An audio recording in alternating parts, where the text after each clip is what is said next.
রমজান মাসের কি যে শান, নাজিল হলো আল কোরআন। সিহরি খাবো, রাখবো রোজা, ডাকে দিও মায়া আমারে, সারা দিনের ক্লান্তি ভুলে মিলাদ নবী কে রহমত নিয়ে এলো মাহে রমজান। আসসালামু আলাইকুম প্রিয় দর্শক, রমজান মানে রহমত, মাগফিরাত আর নাজাতের মাস। এই পবিত্র মাসে হৃদয়ে ছুঁয়ে যায় কিছু সুন্দর ইসলামিক গজল শুনে।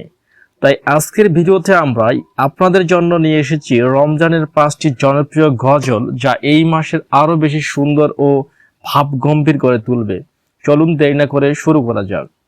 মিলাদ নবী কে প্রথমে থাকছে ইয়া নবী সালাম আলাইকা। ভিডিওতে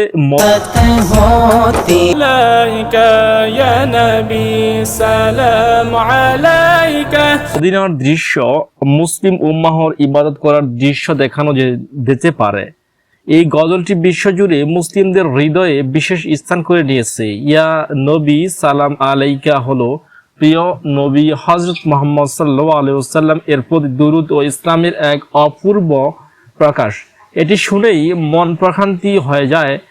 তাকরীম নবী এলো খুশির ঈদ, তুই আপনাকে আজ বিলিয়ে মাহে রমজানের সময় মসজিদে ইবাদতরত মুসল্লিদের দৃশ্য দেখানো হবে।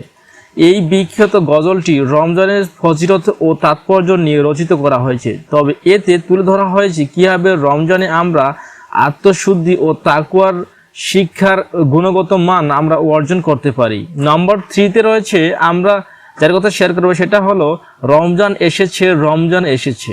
সেহরি ও ইফতারের দৃশ্যকে খুশির মুহূর্ত দেখানো যাবে।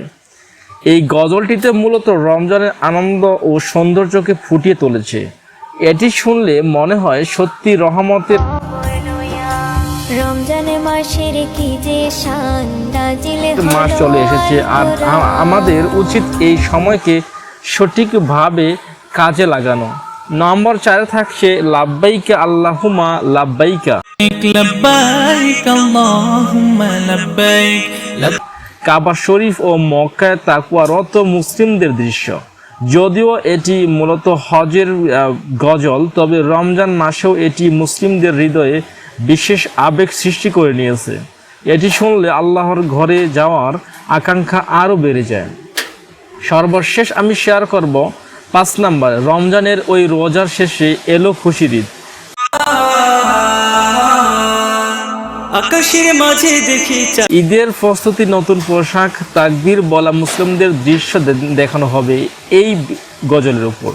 রমজানের শেষ মানেই ঈদের প্রস্তুতি। এই গজলটি আমাদের মনে করিয়ে দেয় 1 মাস রোজা রাখার পর আমরা যে আনন্দের দিনটি পাই, সেটি হলো ঈদ উল ফিতর।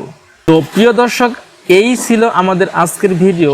আপনি কোন গজলটি সবচেয়ে বেশি ভালোবাসেন কমেন্টে জানাতে ভুলবেন না। আর যদি ভিডিওটি ভালো লাগে থাকে তাহলে অবশ্যই লাইক, শেয়ার, কমেন্ট এবং সাবস্ক্রাইব করে পাশে থাকবেন। সকলকে অসংখ্য ধন্যবাদ।